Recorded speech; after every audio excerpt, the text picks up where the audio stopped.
متتبعي قناة طور تيفي، أسعد الله وأوقاتكم بكل خير، والسلام عليكم ورحمة الله تعالى وبركاته.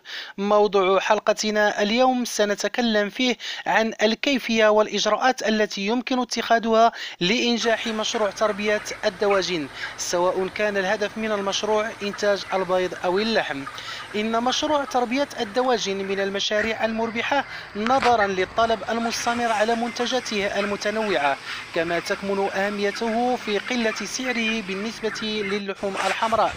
لذا يجب على منفذ المشروع أن يكون راغب ومقتنع جدا بالفكرة، خاصة أن مشروع مثل مشروع تربية الدواجن يحتاج إلى صبر ومتابعة يومية، وأن يكون المسؤول عن المشروع لديه المعلومات الكافية التي تمكنه من تحقيق أهدافه والوصول إلى أعلى طاقة إنتاجية. يمكن أن تحقق ذلك باتخاذه لمجموع من الإجراءات، وذلك بوضع خطة للإنتاج معدة بعناية ودراسة شاملة يكون الهدف من المشروع واضحا فيها. وتعتبر الإجراءات الوقائية أفضل ما يمكن اتخاذه، حيث أن فترة التربية القصيرة التي تحتاجها قطعان التسمين تجعل ظهور أي مرض وتكاليف علاجه تمثل خسارة للمربي. لذلك يجب مراعاة ما يلي: أولا، البعد قدر الإمكان عن مساكن القرية، كذلك عن أي مزارع دواجن أخرى لمنع احتمال انتقال الأمراض مع قطيع لآخر. وكذلك عندما تتكون المزرعة من أكثر من مبنى يجب الاحتفاظ بمسافة عزل مناسبة بين كل مبنى وآخر، ويجب ألا تقل هذه المسافة بأي حال من الأحوال عن 10 أمتار. يجب عدم تربية كتاكيت أعمار مختلفة مع بعضها، أي يجب أن يربى في المبنى دفعة واحدة لسهولة تنظيم المعاملات وإجراء التحصينات وضمان عدم انتقال أي أمراض بين الدفعات المختلفة.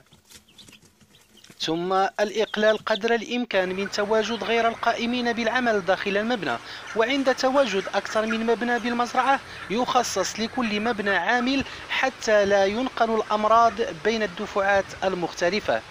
عمل أحواض إسمنتية بعمق 5 إلى 10 سنتيمترات تملأ بالمطهرات خارج المبنى، أمام الأبواب توضع خارجها ممسحة خشنة لتنظيف الأرجل ثم تطهيرها قبل الدخول إلى المبنى. يستحسن عند وجود أكثر من مبنى في المزرعة أن تعمل بوابة عمومية يعمل عندها حوض بعمق 20 إلى 25 سنتيمتر بانحدار فيه جهتيها، يملأ بالمطهرات تمر عليها السيارات الحاملة للكتاكيت أو العلائق حتى لا تنقل الأمراض من مزرعة لأخرى. أن يلجأ المربين إلى قطع المنقار العلوي ثلث طوله لمنع ظهور ظاهرة الافتراس، وإن كانت الرعاية الدقيقة والعلقة المتزنة تكفلان درجة كافية من الوقاية من هذه الظاهرة. عند الالتجاء إلى استعمال أدوية أو تحصينات في ماء الشرب يراعى عدم إضافة مطهرات لماء الشرب.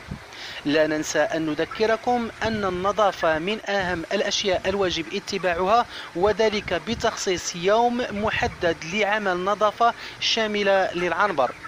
دمتم في رعاية الله، والسلام عليكم ورحمة الله تعالى وبركاته. لا تنسونا بالدعاء، ولا تنسوا الاشتراك في قناتنا ليصلكم كل جديد.